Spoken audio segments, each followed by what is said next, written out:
नमस्कार मंडळी, श्री स्वामी समर्थ. कसे आहात सर्व? बरेच दिवसांनी आता मी परत रेग्युलर ट्रॅकवरती यायचं चालू करत आहे. बघूया कितपर्यंत माझ्याकडून पॉसिबल होते ते. कारण ना श्रियांमध्ये ना टाईम भेटत नाही. श्रियान आता ना मोठा होत चालला आहे, त्यामुळे त्याच्याकडेच लक्ष द्यावं लागतं.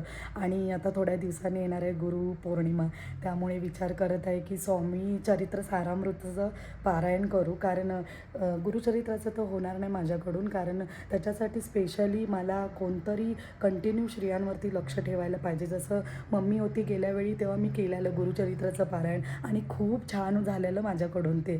तर मी विचार केला आता दुपारचं मी स्वामी चरित्र सारामृत वाचत जाईन जे गुरुपौर्णिमा येईपर्यंत. आणि तुम्ही जे जे स्वामी बघतात नक्की आवर्जून कोणतीही छोटी सेवा मोठी सेवा कुठलीही स्वामींची सेवा तुम्ही मनापासून आणि आवडीने करा. खरंच नक्की तुम्हाला खूप आवडेल तुम्हाला स्वामी सेवा करायला, आणि नक्की करा तुम्ही स्वामी सेवा.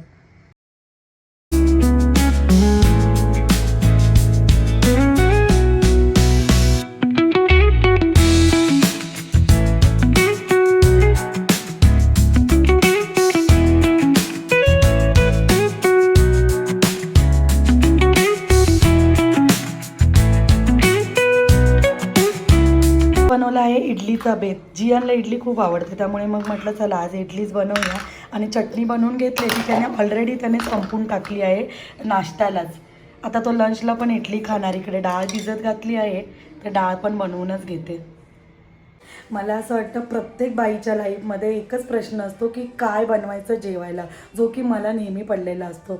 पण थँक गॉड लिटरली म्हणजे मी खरं सांगू, जियान आमचं सगळं काही खाऊन घेतो, म्हणजे इडली म्हणा डोसा म्हणा. त्यामुळे मी असं रोजच डाळ भात वगैरे बनवत राहत नाही. कधी इडली डोसा बनवते, कधी पावभाजी, असं सगळं बनवत राहते. आणि तो आवडीने खातो. त्याला असं हे स्नॅक्स टाईपच आवडतं. डाळ भात रोज दिला 2-3 दिवस कंटिन्यू तर जियान खूप कंटाळा करतो खायला. तर त्यामुळे आज विचार केला स्पेशल आज इडली बनवते. तर चला या तुम्ही पण खायला इडली. मम्मा इथे बघा कपडे फोल्ड करते आणि हातचं चाललंय लोळण. नुसता झोपून टी व्ही बघतो. आणि आजकाल काय अर्धदर्शची सवय लागली आहे, शूजच घरामध्ये पण शूज घालायचे. आणि मी आता व्लॉगिंग चालू केली आहे ना, तर त्याला पण फोन पाहिजे असतो माझा.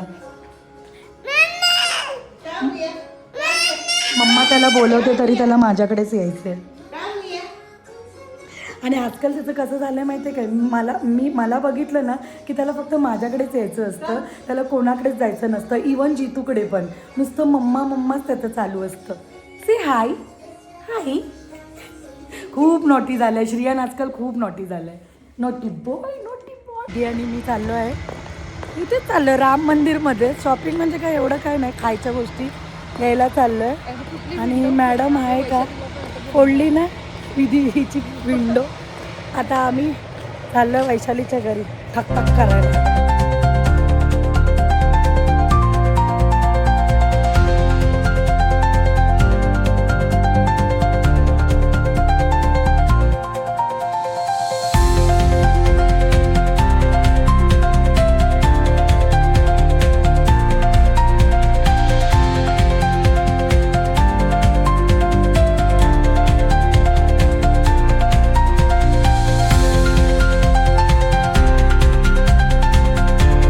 आणि विधी वॉकिंग डिस्टन्सवर गेलेलो, जिथे आम्ही फोन काढू नाही शकत बाहेर. आमची शॉपिंग बघा, घरगुती वाण्याकडे गेलेलो. काय बोलता? Grocery shop. हां, ग्रोसरी शॉपमध्ये गेलेलो. मला फक्त तूप घ्यायचं होतं, बाकी सगळी शॉपिंग विधीची आहे. ही पूर्ण पिशवी भरून विधीने शॉपिंग केली आहे. शॉपिंग म्हणजे काय आपली थोडी खायची, पोरांची खायची शॉपिंग आमची. आम्ही पण खातो थोडं थोडं, कारण की आम्ही बनवतो तर आम्ही खाल्लंच पाहिजे ऑब्विसली.